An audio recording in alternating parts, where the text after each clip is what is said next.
Bismillahirrahmanirrahim. Assalamualaikum warahmatullahi wabarakatuh. Kembali lagi di 105 FM, nyaman dan bersahaja dalam jangkauan. Dan selamat pagi pendengar setia FM dimanapun Anda berada. Dan alhamdulillah kita kembali dipertemukan di pagi Jumat yang penuh berkah ini ya. Semoga setiap langkah kita hari ini diliputi kebaikan dan keberkahan. Kita kembali lagi hadir menemani Anda dalam program talk show obsesi obrolan seputar sakofah Islam ya saja. Dan alhamdulillahnya narasumber kita sudah hadir di sini. Mungkin kita sapa dulu. Assalamualaikum Ustazah. Gimana kabarnya Ustazah ini? Alhamdulillah. Oke Ustazah, untuk di pagi hari ini kalau boleh tahu saja tema kita apa ini sih?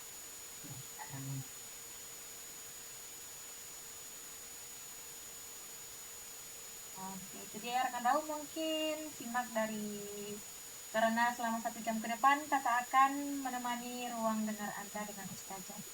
Untuk mungkin untuk Ustazah langsung saja untuk menyampaikan tausiahnya tadi.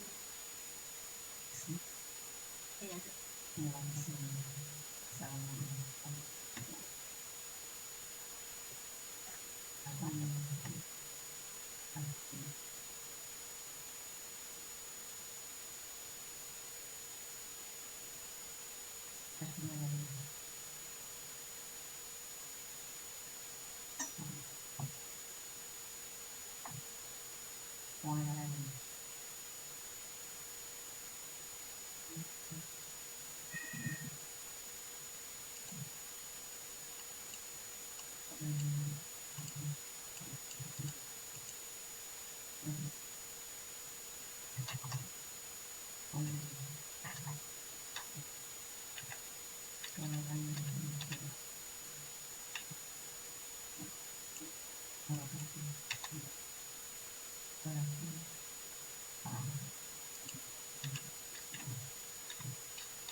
diperintahkan memang untuk memuliakan dan memuliakan ayat yang ke-6. Allah sudah menyatakan di situ bahwa sungguh bilangan bulan menurut Allah Taala itu ada 9, ya. Dalam catatan Allah pada hari ketika Allah SWT menciptakan. Nah, di antaranya terdapat bulan artinya itulah agama yang lurus, karena itu janganlah kalian menzalimi diri kalian. Nah, jadi katakan itu dari 12 bulan yang ada pada bulan Hijriah itu ada 4 bulan yang merupakan bulan haram. Nah, kemudian kita lihat pada hadis yang lain yang jelas dari Rasulullah SAW menyatakan bahwa sebuah hadis dari Muslim, sungguh waktu telah diputar sebagaimana keadaan Allah menciptakan langit dan bumi. Tahun itu ada 12. Di antaranya ada 4 bulan haram, 4 bulan. Apa itu? 3 berturut-turut, Zulqa'dah, kemudian Dzulhijjah, kemudian Muharram. Nah, dan ada sekarang bulan Rajab. Bulan Rajab merupakan bulan mudor di Islam yang terdapat di antara Zulhijjah dengan Muharram. Karena ada di awal dan akhir tanggal. Jadi penyebutan dan pengkategorian sebagai bulan ada dari Allah, kemudian kita katakan dari hadis yang kedua. Nah, kemudian otomatis dengan adanya ketentuan ini, maka Allah Subhanahu wa Ta'ala mengatakan bahwa bulan-bulan tertentu itu ada itu menjadi sebuah katakan bagian dari 4 bulan haram. Maka Allah menetapkan kita untuk memuliakannya, kemudian menghormati dan dikatakan memang itu wajib. Kenapa dikatakan? Diperkuat dengan hadis dari Muslim juga sama ya, dari Rasulullah SAW menyatakan bahwa pada waktu haji wada, pada waktu bulan Dzulhijjah kan tidak kan Rasul bersabda di harap, sesungguhnya harta kalian, darah kalian dan kehormatan kalian adalah haram, artinya mulia bagi kalian, sebagaimana kemuliaan hari kalian ini, maksudnya bulan Dzulhijjah itu, pada bulan kalian ini dan negeri kalian ini. Nah, di sini kita lihat ada koordinatnya itu. Mengapa dikatakan ini wajib menjaga kehormatan dan kemuliaan bulan?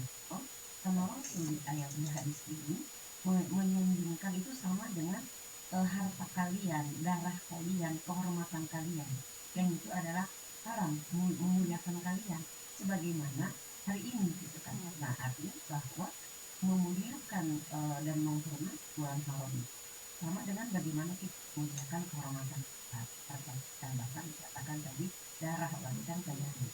Nah, jadi ini yang menunjukkan bahwa ada kewajiban dari kita nanti melakukan bahwa untuk dan jadi artinya ada hal yang paling penting juga disampaikan pada ayat ini, larangan dari Allah untuk tegas menyatakan melarang kita melakukan kezaliman terhadap diri kita sendiri pada bulan tersebut. Nah, jika melakukan kezaliman pada diri kita saja itu dilarang, ini merupakan penegasan, apalagi kalau kezaliman itu menimpa kepada orang lain dari kita yang melakukan ke orang lain. Nah, itu kan ada dikatakan dalam bagaimana cara memberi umrah itu kalau kepada diri sendiri dilarang, apalagi kepada orang. Jadi artinya pada bulan haram itu menunjukkan larangan yang lebih besar kalau misalnya kita melakukan kezaliman pada orang lain, dan dosanya akan lebih besar dibandingkan dari bulan-bulan yang lain. Itu yang dibahas oleh para ulama terkait dengan hadis kemudian. Kemudian diperjelas lagi oleh Imam Al-Bani menyatakan bahwa Allah Subhanahu wa Ta'ala telah menjadikan dosa yang dilakukan pada bulan-bulan haram itu lebih besar. Nah, kemudian sebaliknya amal soleh yang kita lakukan pada bulan haram juga pahalanya sangat besar. Nah, jadi artinya seimbang gitu ya, seimbang antara kalau amal soleh pahalanya akan besar dan kedua kalau hanya pun akan lebih besar juga dibandingkan dengan di luar bulan haram. Nah, digambarkan pada beberapa contoh gitu ya. Dulu kaum muslimin sampai menolak untuk mengeksekusi hukum kisos pada waktu bulan haram, sampai seperti itu. Padahal kan sebetulnya hukum kisos itu kan boleh saja dilaksanakan, tetapi saking bagaimana kaum muslimin menghormati dan memuliakan bulan haram tersebut. oleh Imam Syafi'i rahimahullah mengatakan bahwa eh, beliau itu melipat gandakan uang tebusan atau pada pembunuhan karena adanya pembunuhan karena salah gitu ya, atau harus kita dikatakan yang dilakukan pada bulan haram. Kemudian beliau bersandar pada dari Ibnu Umar dan Ibnu Abbas, inilah kemudian bulan haram termasuk dikatakan bulan haram. Nah jadi di situ kita lihat bagaimana sedikit saja gitu ya sekelumit tentang bagaimana kaum muslimin pada saat dahulu itu sangat menghormati dan memuliakan bahkan mengagungkan keberadaan bulan-bulan tersebut termasuk yang kita sekarang untuk bulan haram. Hanya saja kita sayangkan memang pada karena kehidupan kita yang sangat jauh dari banyak di antara kaum muslimin yang tidak paham ya. Yang kita tahu kan paling yang dimuliakan nantilah bulan Ramadan saja gitu. Padahal di bulan Rajab pun termasuk merupakan kita katakan walaupun dia bukan dikatakan bulan Ramadan merupakan haram. Nah, kemudian sekarang kita lihat peristiwa-peristiwa apa yang penting yang ada pada bulan sehingga memang sekaligus tadi memperkuat kita untuk melaksanakan perintah Allah untuk kemudian bulan Rajab itu ada satu peristiwa yang terjadi pada bulan Rajab pada waktu itu pada tahun kelima kan ya. Ini merupakan momen hijrah pertama kaum muslimin ke Haji. Kita tidak tahu pada waktu itu kan kalau kita peristiwa hijrah itu kan ke Habasyah itu kan lumayan jauh ya, itu kan daerah Ethiopia gitu ya. Pengungsian itu terjadi kenapa? Karena kaum muslimin dengan Islam yang sudah dibuka peluk dengan dibawa oleh Rasulullah itu kan mereka mendapatkan penyertaan dan mereka dari kaum Quraisy di Mekah. Kemudian pada tahun kelima ya sekitar 611 lalu jadi diperintahkanlah oleh Rasulullah agar melakukan Habasyah itu merupakan negerinya raja. Dimana kalau kita lihat pada itu merupakan raja yang sangat adil dan mereka menyelamatkan agama mereka dan beribadah. Ini hijrahnya itu sebetulnya kan kalau kita baca kan terjadi dua kali. Yang pertama dipimpin oleh Utsman bin Affan, kemudian yang kedua dipimpin oleh Ja'far bin Abu Thalib. Ini terjadi pada bulan Rajab gitu ya. Di situ kan kalau kita lihat bagaimana kaum Quraisy itu kan tidak suka kalau mereka itu untuk hijrah ke Habasyah gitu kan karena mereka itu sampai ke sana kemudian membawa hadiah gitu ya. Kalau sekarang mungkin kayak menyuap gitu ya. Ya hadiah yang wah lah gitu ya. Tapi Nabi menolak semua itu gitu. Bahkan sampai mereka sampai juga utusannya itu kan utusan dua orang mereka memfitnah lah kaum muslimin kaum muhajirin kita katakan mereka tapi Nabi tidak menerima kebenaran dan tetap mengatakan bahwa dia menerima akan Nabi yang datang berbicara kepada sebelum utusan itu mereka baca sampai mereka ke Mekah gitu sampai didatangkan oleh itu Nagasih mengatakan begini, sekalipun kalian suap aku dengan emas satu gunung, ya, selamanya aku tidak akan menyerah. Masya Allah. Ya, kalau baca ini lagi, Mbak Caca ingat hari ini banyak orang yang melakukan ya, itu ternyata sudah lama. Di zaman sebelum sekarang pun Mas Najasi itu udah ada gitu ya. Dan jadi kalau sekarang itu terus menyuap gitu ya, tolonglah untuk bertobat gitu kan. Karena seorang Najasi saja gitu kan yang dia berbeda agama sih katakan melindungi kaum muslimin karena dia memang mendapatkan apa namanya kebenaran itu hanya mereka pulang dengan hadiah-hadiah mereka itu kembali ke Mekah itu yang terjadi kita katakan.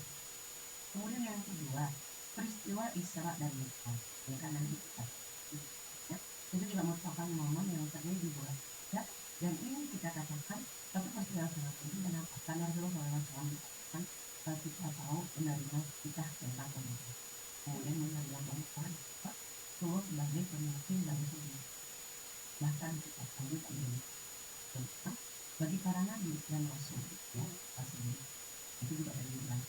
Kemudian yang ketiga Rasulullah SAW juga mengucapkan bulan Rajab itu ini juga kembali kepada si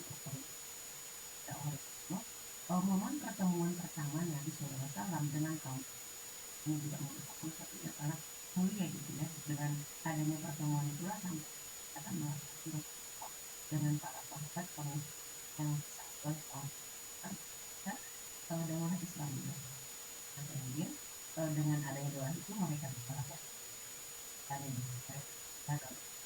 dan itu terjadi waktu pertemuan pertama kali terjadi dengan kaum Ansar yang dibantu oleh Jabir bin Abdullah dengan kaum dari Bani Hamdan pada budak yang menjadi yang membantu Rasulullah bertemu dengan kaum Ansar kemudian diperkenalkan kedua itu kemudian bisa hijrah ke Madinah kemudian mendirikan pekerjaan itu juga kan rajak ya maka akan merupakan ada dengan bantuan dari Ja'far dan Jabir dan Rasulullah berdoa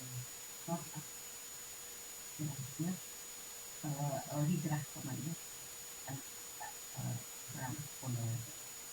Kemudian yang berikutnya peralihan kita ini juga sama bulan Rajab terjadi. Kaum muslimin pada waktu itu kan kiblatnya itu kan ke Masjidil Aqsa. Nah, berdasarkan apa dari kiblatnya ke Masjidil Aqsa itu menjadi terjadi di bulan Rajab ya. Kemudian ada lagi misalnya dengan apa namanya dengan jihad. Rasulullah SAW itu pertama sekali menjadikan sebagai orang pengiriman detasemen Abdullah bin Jahsy pada waktu pemicu akan terjadinya perang Badar juga dari APBI ya. Kemudian ada lagi perang Tabuk juga sama para raja. Kemudian ada lagi pembebasan Damaskus ini juga kayaknya jangankan kita mungkin anak-anak sekarang ini apa sih ini ya. Tapi sebenarnya masih kita sangat penting yang ini akan mengobarkan semangat kita untuk bagaimana kita harus di Damaskus itu atau Syam itu dibebaskan oleh kaum muslimin di bawah panglima Abu Ubaidah bin Al-Jarrah dan Khalid Walid. Itu pada bulan Rajab juga terjadi dibebaskannya kota Damaskus. Kemudian ada perang Yarmouk oleh Khalid bin Walid juga itu juga yang menggentarkan kerajaan Romawi. Nah inilah yang paling penting. Khalid bin Walid membebaskan Iraq itu daerah Irak itu terjadi pada bulan Rajab menaklukkan Irak itu juga Khalid kita katakan melakukan sholat itu ya sholat lihat dan katakan kemudian yang ke-10 Baitul Maqdis yang sampai hari ini masih lagi dicari-cari ya itu dulu berhasil direbut kembali oleh kaum muslimin juga pada bulan ini tepatnya 28 Rajab 54 atau 2 Oktober juga pemimpinan Khilafah bersama satu benar walaupun ini akan setelah mereka mengarahkan pasukan pada perang itu dan ada sholat Jumat kembali dimenangkan di sana di Masjid Aqsa itu setelah 88 tahun diduduki oleh kita. Jadi ini kita lihat peristiwa tadi di bawah ya, bagaimana ternyata kaum muslim itu sangat menghormati Islam. Nanti kita lihat satu peristiwa terakhir kemudian kita akan dengan bagaimana seharusnya kita menciptakan dan apa amalan kita lakukan dan menggunakan bulan Rajab sebagai bulan ini. Oke, baik rekan Rau, kita akan pembahasan menarik seputar kemuliaan dan peristiwa penting di bulan Rajab akan segera kita lanjutkan. Namun sebelum itu kita jeda dulu dengan beberapa iklan. Jadi tetap setia bersama kami di 105 FM Your Lifestyle. Kembali lagi di 105 FM, nyaman dan bersahaja dalam jangkauan. Terima kasih untuk Anda yang masih setia bersama kami. Dan kita kembali lagi dalam program edisi Jumat di pagi hari ini dengan pembahasan tentang kemuliaan di bulan Rajab ya Ustazah. Dan mungkin untuk Ustazah kembali untuk menyampaikan rasul.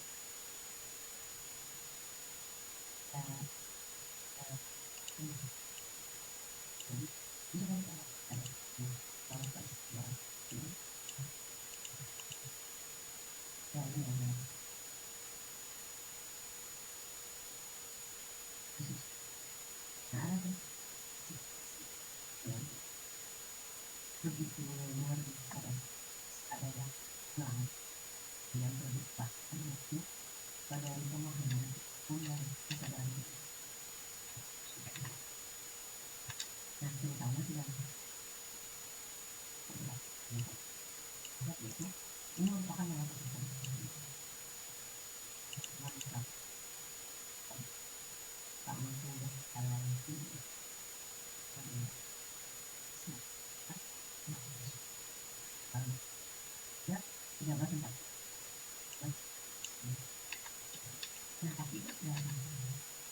hancurnya kedaulatan rakyatnya dengan kudus ini umat Islam itu mereka pun dilindung oleh ketika dengan karena akibat dari tidak ada lagi pemerintahan yang nah dan harus kita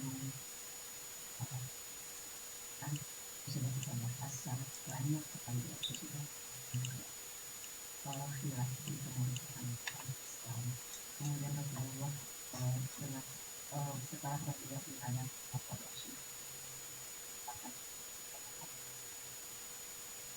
kemudian lahir dia harus mengerti dalam secara historisnya kemudian kalau kita katakan secara empirisnya bagaimana umat Islam pun mengakui bagaimana sejahteranya bahagianya hidup makmurnya kehidupan. Nah, maka hari ini kalau kita lanjutkan apa yang kita lakukan setelah tidak ada yang dalam ada atau tidak mengerti kan beberapa hal yang tidak hal-hal penting yang kita rasakan yang merupakan malapetaka dengan kita sebagai pemersatu umat Islam kan kita sebagai pelaksana sidang paksa yang Islam lakukan di alam ini apa ketika ataupun apa yang kita rasakan yang pertama perkara pentingnya adalah dengan kehilangan tidak adanya maka kita kehilangan hari ini kita sudah menemukan di Gaza di negara-negara di Rohingya dan sebagainya kita sepakat kenapa tidak bisa karena umat itu besar kepada negara-negara yang tadi lemah tidak berdaya dan tidak bisa untuk melawan negara-negara yang puas cepat memperlakukan hukuman sangat keji gitu kan.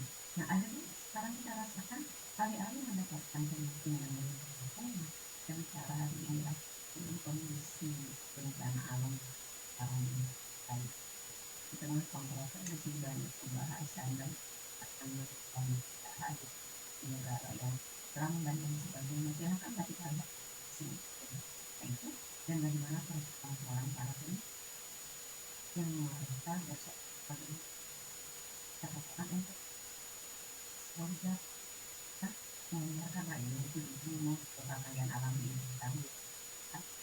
kemudian warga negara ini dengan kemungkinan itu merupakan gambaran ini kaum muslimin tidak bersatu padahal bisa bersatu sholat kita kan di mana-mana sama ya kita kemanapun suatu bentukannya 2 rakaat mau di Maroko dari Maroko sampai Maroko kayaknya subuh itu 2 rakaat nah tapi masalahnya kita bersatunya itu hanya karena masalah itu gimana dengan masalah ini justru malah tetap besar kita katakan adalah hal ini maka dibutuhkan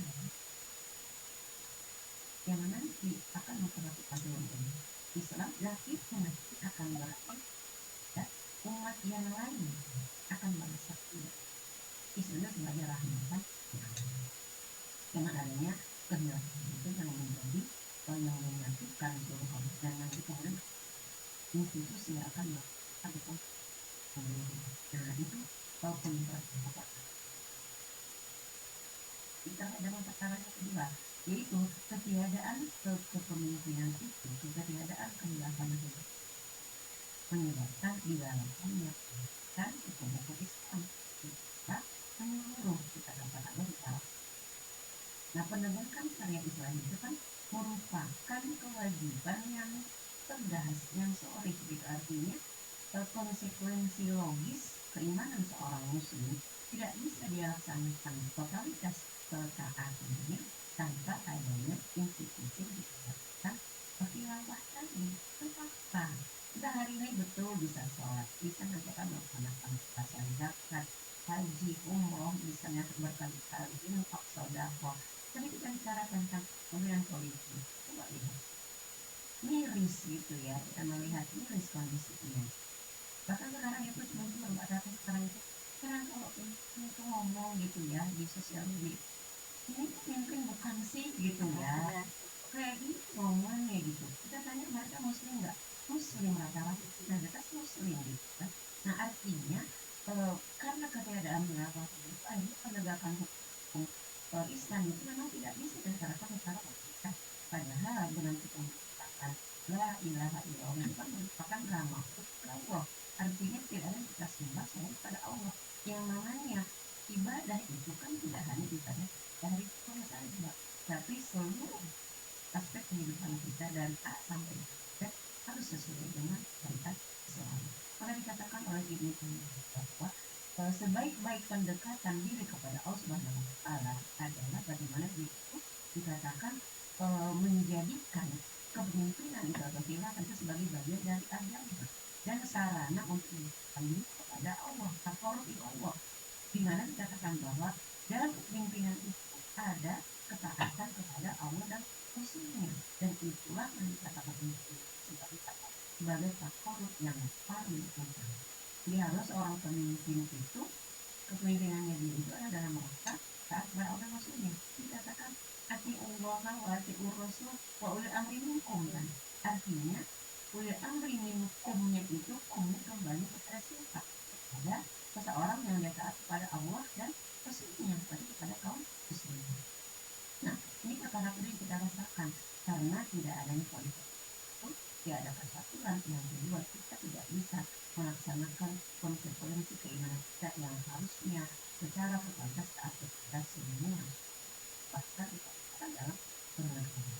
Nah, maka kemudian perkara yang juga menjadi hal yang terkait juga ketiadaan kepemimpinan tadi itu berlimpah dengan hilang membuat umat Islam lalai menjalankan perkara yang harus dilakukan oleh negara.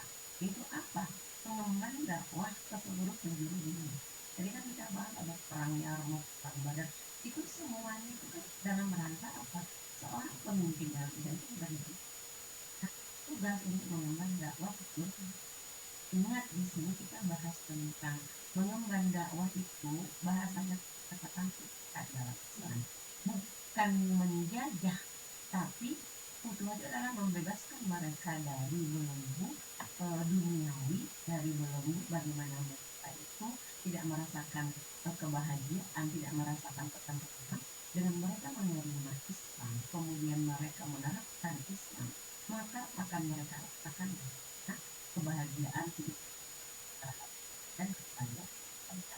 Jadi bukan dijajah, bukan aja berarti negara Islam itu kerjaannya menjajah, bukan. Dakwah itu adalah menyuruh kepada Islam. Silahkan itu bagaimana futuhat yang dilaksanakan mulai dari sejak Rasulullah Khulafaur dengan khilafah tadi jauh dari gambaran negara-negara yang kita rasakan. Dan hari ini kan mulai kita udah merdeka nggak sih gitu ya, kan sini kita bahas merdeka secara fisik, tapi saja secara kekayaan alam, kebudayaan kita itu semuanya itu jauh dari yang kami sebagai seorang muslim dan muslimah ya. Maka kalau dalam Islam ini kita rasakan perkara itu. Kalau dengan ketiadaan khalifah tadi, kepemimpinan tadi, kemudian akibatnya tidak bisa dilaksanakan yang namanya dakwah, karena itu merupakan khalifah, dan itu yang kita katakan itu maka akan berbondong-bondong umat manusia itu untuk maka di sini kita katakan bahwa dari yang ke-11 ini juga perkara yang sangat penting yang harusnya kita pahami kembali bagaimana ternyata memang dengan diruntuhkannya kehilafahan itu oleh Mustafa Kemal kita merasakan itu. Nah artinya kondisi kita hari ini mari kita pelajari, kita bahas kembali, kemudian nanti mengakibatkan apa adanya keinginan kita untuk merubah kondisi hari kita kepada solusi yang sudah ditetapkan Allah dan Rasulullah. Karena tanpa ada kepemimpinan tidak akan kita Islam. kembali bisa menjadi rahmatan lil alamin. Maka inilah yang kita katakan ya, PR besar dari kaum muslimin ini karena maka untuk memperbaiki dengan adanya 11 perkara peristiwa semacam ini, bagaimana seharusnya kita untuk bisa meraih yang namanya sekaligus kita merayakan bulan haram termasuk dalamnya bulan ini. Dan sekarang kita ada atau masih nanti tanya lagi kita Oke kan Raul, ya itu dia sebelum kita memasuki segmen terakhir ya di talk show hari ini. Tetaplah bersama kami karena setelah ini kita akan kembali dengan penutup pembahasan ya Ustazah. Ya kan Raul, jangan kemana-mana, tetap di 105 FM Your Lifestyle.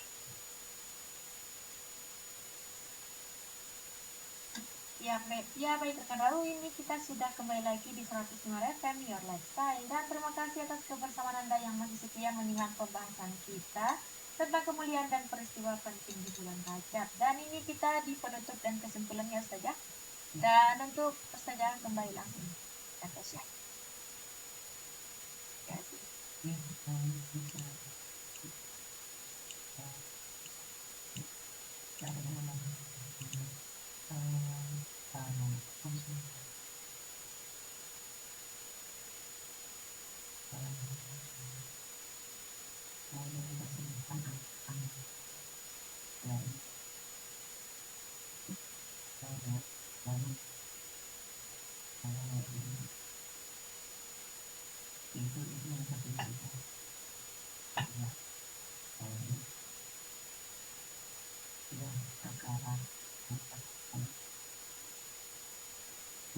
Nah sekarang bagaimana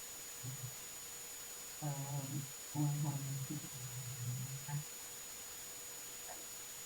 ada paling tidak ya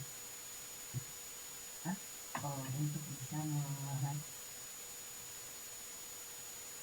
dengan berhenti dari atas ajaran Allah Ta'ala yang disenangi. Kenapa? Hari ini kedua ya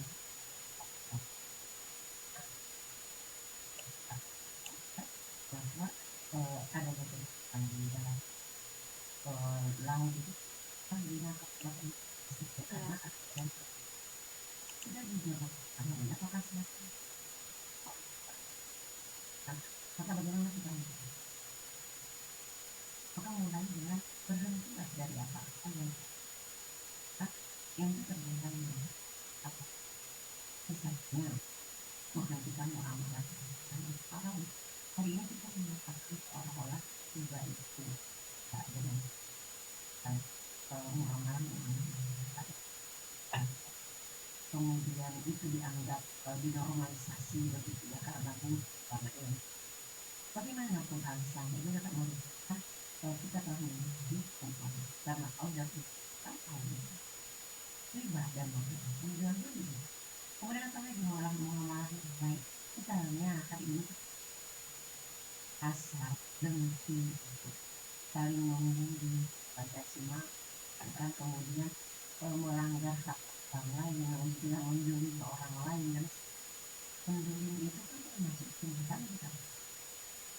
Ada orang yang mengatakan bahwa janganlah kalian untuk ada orang-orang juling yang menyebabkan kalian disentuh hatinya dan dengan terlalu tapi jadi kalian di sini berarti kan kalian cenderung berarti kan mendekati gitu kan, mendukung, mencari muka gitu ya, silahkanlah gitu ya. Hari ini apakah kita mengatakan pemimpin pada hari ini ada yang sulit, kemudian kita cenderung kepada mereka. Nah Allah menyatakan di sini janganlah kalian cenderung kepada orang-orang dulu yang menyebabkan kalian disentuh api. Kemudian pada kita, nah kalau kedoliman ini adalah pasti berdasarkan yang lain. Pemimpin lah ya, kedolim kepada yang di bawahnya gitu kan. Terutama misalnya pemimpin yang dolim itu suka berbohong. Rasulullah SAW bersabda, sungguh akan ada sesudahku para pemimpin. Siapa saja yang membenarkan kebohongan mereka dan membantu kezaliman mereka, ia bukan golonganku dan aku pun bukan golongannya, dan ia tidak akan masuk menemaniku di terang.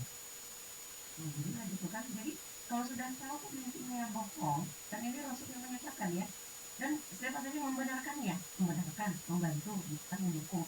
Udah Rabu, nggak apa-apa lah, terima aja lah seperti itu. Biar kalau mereka bohong, yang penting ada dapat bagian astagfirullah gitu.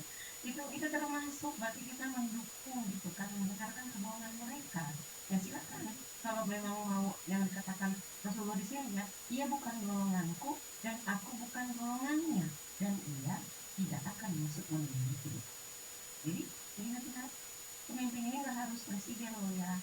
Pemimpin itu di semua tingkatan ada. Nah di sini mencakup pada semua itu. Salah satu yang Rasulullah katakan itu sesungguhnya akan ada pun ada kepadatan yang dia berarti kan suka berbohong, jelas-jelas siapa yang suka berbohong gitu ya. Tambah panjang hidungnya seperti itu gitu ya. Nah, kemudian yang kedua apa lagi? Dan kita meninggalkan semua yang kata-kata tadi merupakan hal-hal yang itu memarahi perintah Allah dan Rasulnya. Maka yang kedua apa yang kita lakukan? Melaksanakan. Lihat melaksanakan kewajiban dari Allah dan memperbanyak amal. Nah, jadi pada bulan Rajab ini kita harus mulai mendisiplinkan diri kita gitu kan, menunaikan sholat waktu 5 waktu itu tepat waktu, karena amalan yang Allah paling cintai adalah sholat awal waktu. Jadi jangan lagi berpikir nantilah sholat asar, zuhur menjelang asar, biar sekalian wudhunya, jangan lagi gitu ya, enggak seperti itu. Banyak-banyak beristighfar dan taubat. Kemudian memperbanyak sholat sunnah. Sholat sunnah rawatib itu sudah pasti lah, qobliyah dan mudah misalkan. Kemudian puasa sunnah. Puasa sunnah biasanya tumis bisa puasa daun atau puasa-puasa yang masih dan datang kesunahannya secara umum gitu kan, karena Rasulullah kan pernah juga di antara tadi diceritakan dalam sebuah riwayat itu, beliau ke dapur ternyata tidak ada makanan, kemudian aku ya, kemudian bersedekah, menasehati orang lain, berarti dakwah itu kan tadi dikatakan di awal, dia melaksanakan hal yang wajib. Dakwah itu wajib gitu kan, karena menyatakan kan menro'a minkum orang berjujur di fa'ilam yastafi fabil lisan fa'ilam yastafi fabil lebih wajibkan atau iman. Jadi wajib untuk menasehati. Jadi jangan kita takut. Hari ini memang kita ada pada kondisi hidup nafsi, gak usah urusin orang lain. Tapi Islam sebaliknya, kita harus saling menasehati gitu kan. Kemudian membantu orang lain. Jangan nunggu ilmu banyak. Atau saya mengatakan, udahlah yang dakwah itu para ustazah dan ustaz saja. Tidak. Kalau itu mengatakan, beliau walau an. Sampaikanlah di satu ayat. Jadi nggak ada yang mengatakan, wahai para ustaz, nggak ada. Jadi setiap kita itu wajib. Kemudian membantu orang lain. Nah, tadi dikatakan Allah itu dan membantu. Jadi di sini kita lihat bagaimana amal soleh itu tetap kita harus punya kriteria itu dari yang wajib, sudah yang wajib sudah aman, kemudian kita optimalkan yang wajib, kemudian kita yang sunnah. Jadi jangan kita sholat duha tapi nggak sholat asar misalnya, itu kan ngaco banget gitu ya. Jadi sholat ilmu itu kan kita mulai dari yang wajib sudah aman, terus kita optimalkan, baru nanti mengusahakan mulai yang sunnah gitu. Kemudian hal-hal yang sifatnya makruh lebih bagus kan kita tinggalkan, karena ditinggalkan kan berpahala gitu kan. Kalau kita laksanakan tidak apa-apa, ditinggalkan kan berpahala gitu kan. Kemudian hal-hal yang mubah semakin membingungkan. Karena apa? Karena hal yang mubah itu nggak dapat apa-apa, malah takutnya ya ke haraman. Misalnya nih scroll gitu ya, scroll HP itu kan mubah kan, bukan, tapi dan scroll nanti apa, berhenti di mana kan scrollannya, itu kan jadi pertanyaan. Bisa jadi nanti dari yang awalnya dibuat kan menjadi scroll. Maka kalau memang nggak ada gunanya, lebih bagus baca Al-Quran sebagai latihan buat kita nanti berkali bulan Sa'ban, kemudian terbiasa dan ke bulan Ramadan bisa hafal mungkin berkali kan. Jadi banyak hal yang bisa kita lakukan dengan amal soleh tadi untuk sekaligus kita juga sedang menggunakan meraih kemuliaan dari bulan Rajab. Dan nanti kita bahas di awal, itu akan dilipat gandakan, diperbanyak Allah Ta'ala dibandingkan untuk melaksanakan bulan Rajab. Dan terakhir yang paling penting, di poin ke-11 dengan menyebut ada suatu kewajiban yang merupakan tanggung buat kita semua untuk mendakwahkan bagaimana agar kembali umat Islam kita bersatu dengan adanya seorang khalifah yang memimpin kaum muslimin untuk bisa bisa bertugas nanti melaksanakan Islam secara kafah dalam semua kehidupan kita, dan itu hal yang fardu kifayah. Artinya kan fardu kifayah itu selama kita sudah memperjuangkan tetapi belum tercapai, maka selama itu seluruh umat kita adalah berdosa begitu kan. Maka ini juga hal yang harus dilakukan juga di bulan haram gitu kan. Kenapa? Karena kewajiban ini harus dipercaya, dan sampai hari ini belum tercapai yang namanya persatuan kaum muslimin. Maka bagaimana harusnya kita lakukan? Mari kita sama-sama menjadikan diri kita menjadi bagian dari mereka para jemaah tanpa Taifah kita kelompok yang mereka tidak memperjuangkan agar kembali menjadi bersatu. Dilandasi oleh apa? Karena kesadaran kita, kondisi kita hari ini sudah jauh dari yang seharusnya, penderitaan yang kita alami. Dan solusinya apa? Solusinya kembali kepada Islam, pada Allah dan Rasulullah. Kita sebagai bagian akhir kita pastikan bahwa diri kita ikut dalam barisan orang-orang yang memuliakan Allah dengan memuliakan Quran.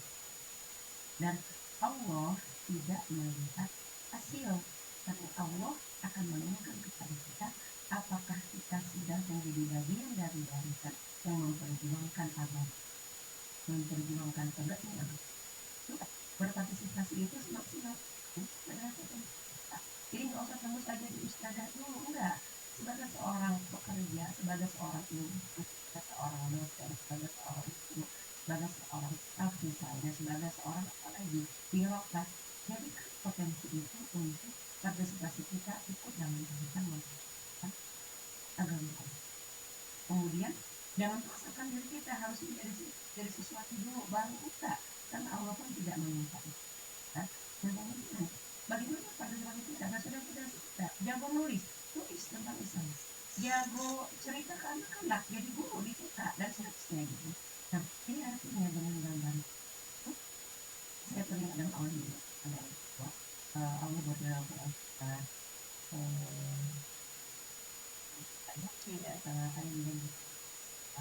ada yang bahwa Allah itu tidak melihat hasil gitu, tapi Allah itu akan melihat apa yang sudah kita kemudian nanti akan berkati pada kita gitu kan, akan menunjukkan apa yang sudah kita lakukan dalam maka kalau hari ini kita misalnya diminta banyakkah untuk ikut menunjukkan kontribusi kita. Ini adalah Quran surat atau wahyu ayat katakanlah bekerjalah kalian, lalu Allah dan Rasulnya serta kaum mukmin akan melihat pekerjaan kalian itu, dan kalian akan kembalikan kepada Allah yang maha tahu atas perkara yang gaib maupun yang kemudian Dia akan memberitahu kalian apa saja masalah ini di At-Taubah ayat yang ke-100 akan bahkan Allah itu menyuruh kita untuk wakulil malu gitu ya, jadi bekerjalah, artinya ikutlah berjuang dalam tersebut. Dan Allah tidak pernah membayang kepada kita berjuang di masa kita akan berhasil.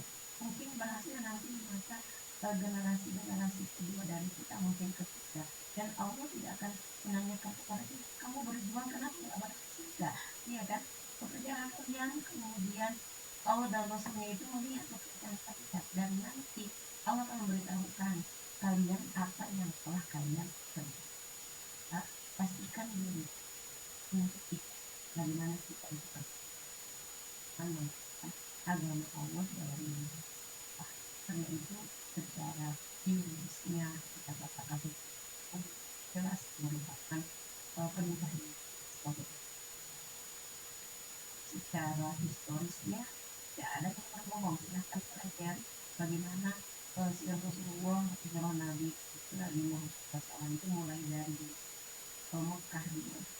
Ada Mulafar Rasulin, ada Bani Umayyah, ada Bani Abbasiyah, kemudian ada Bani Utsmani yang itu terjadi dibentukkan oleh kita pakai dengan cara apa namanya komplotan itu nggak mampu lagi, yang kemudian itu menjadi keadaan yang mudah yang mengingatkan kembali kita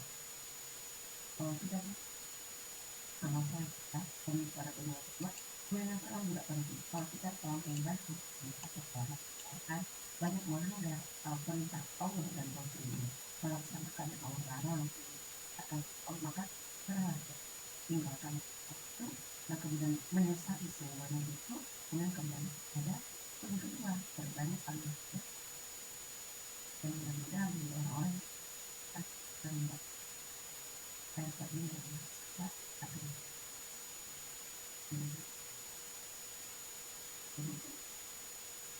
ibadah ini mudah-mudahan penasaran itu dengan mencari tahu lagi tentang kebaikan itu yang terdorong oleh itu meningkatkan amal dan meninggalkan salah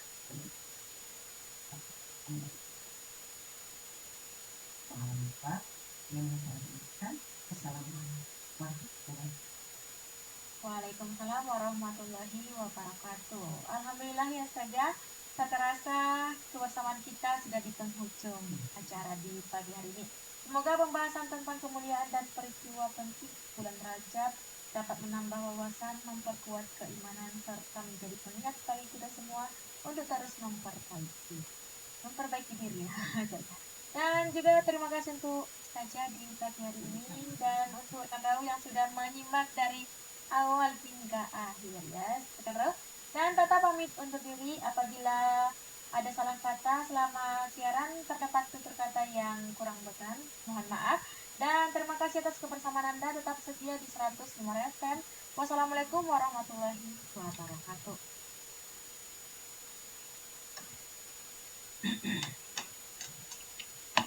Mas, jam 12 ya. Iya, sudah.